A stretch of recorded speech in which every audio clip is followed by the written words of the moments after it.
Gospel Reflections for the 13th Sunday of Ordinary Time, Year C, 26th of June 2022. The Gospel text is from Luke chapter 9 verses 51 to 62.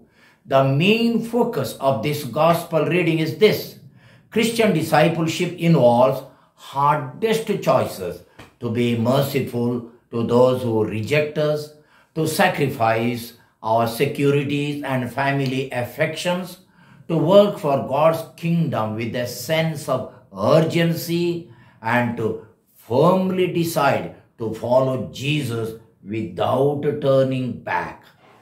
In brief, the main theme of today's gospel text is the cost of Christian discipleship. According to today's gospel, Jesus met three potential disciples who gave variety of reasons and excuses not to follow him.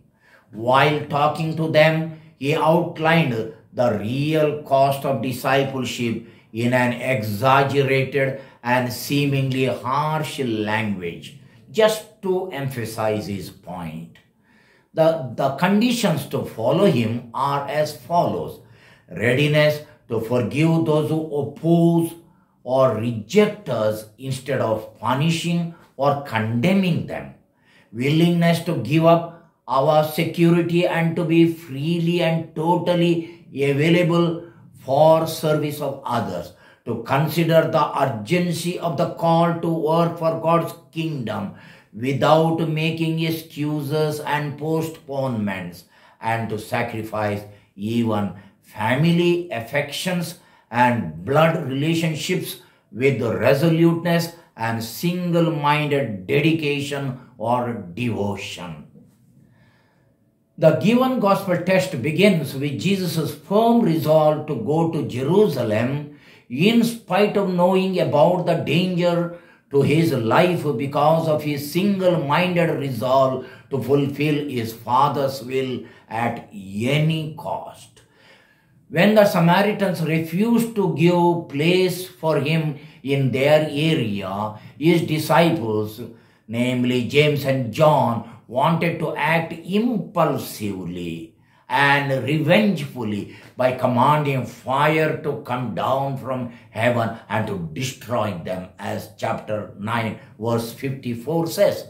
Jesus rebuked them for thinking that way, because he represented an infinitely merciful God who forgives even those who reject him. As our world is heading towards more and more intolerance due to insecurity feelings generated by terrorism, religious fundamentalism, large-scale immigration, etc., Jesus teaches us to accept and respect people who are different from us, do we?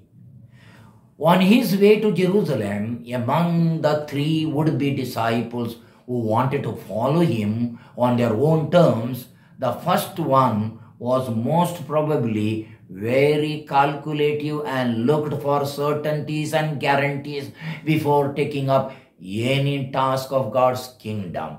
Jesus told him sternly that foxes and birds were better off because they had at least some security of their holes and nests. But he had no place where he could lay his head, as chapter 9 verse 58 says. Like this follower, do we become too calculative and overcautious so as to look for certainties and guarantees before taking up any common task or community service or leadership roles in the neighborhood, in the village, in the community, and in the church?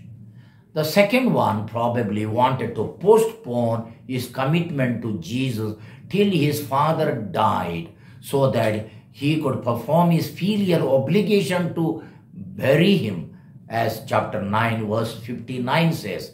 He represents those who bury the burning issues which require immediate attention, decision and action under the carpet and inside the files.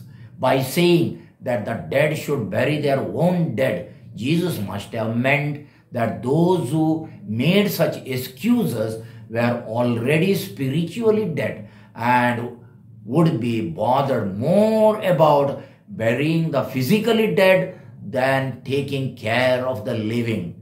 As chapter 9 verse 60 says, do we postpone an important decision when it has to be made right now with all firmness and resoluteness by often saying, let me see? By saying, let me see, we indefinitely postpone decision and bury it under the carpet. Then we are dead to the present need. Yes or no? The third disciple wanted to dodge an immediate decision to follow Jesus by making an excuse of his obligation to bid farewell to his family members. As chapter 9 verse 61 says, Jesus insisted that the urgency of the call of God's kingdom superseded all other tasks, family obligations, and blood relationships. To what extent we make excuses to escape any service in society, community, or in the church.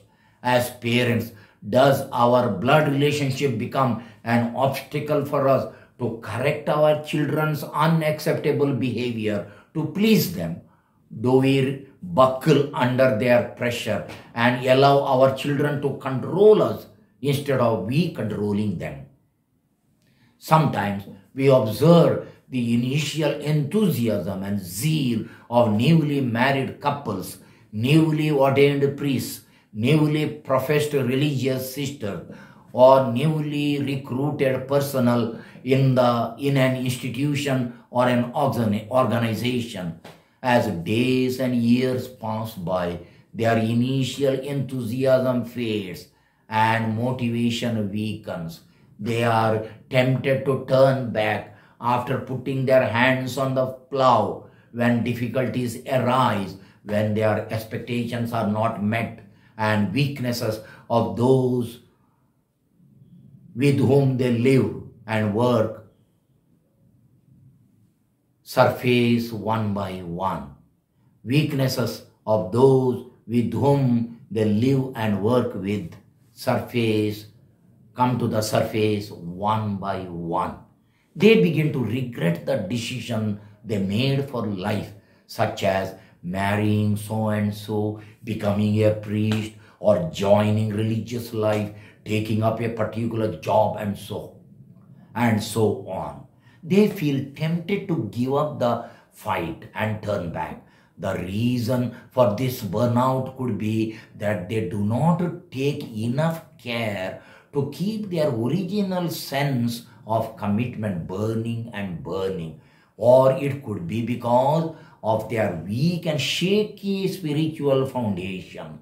Do we think once we have put our hand to the plow, there is no question of turning back?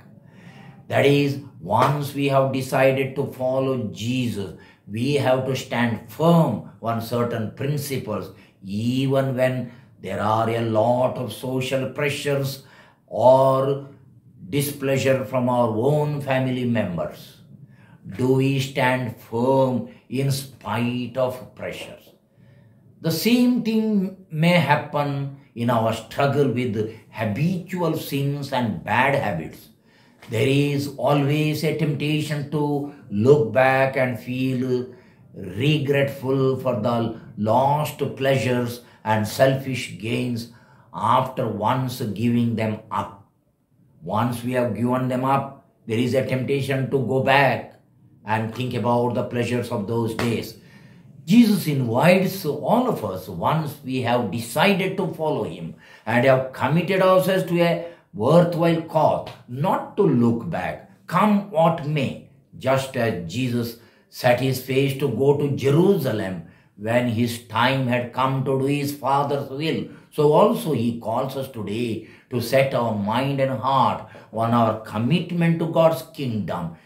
In whatever state of life we are in, how to respond to his call, Today's gospel message calls for a renewal of our personal loyalty to Jesus and our commitment to his mission of building of God's kingdom.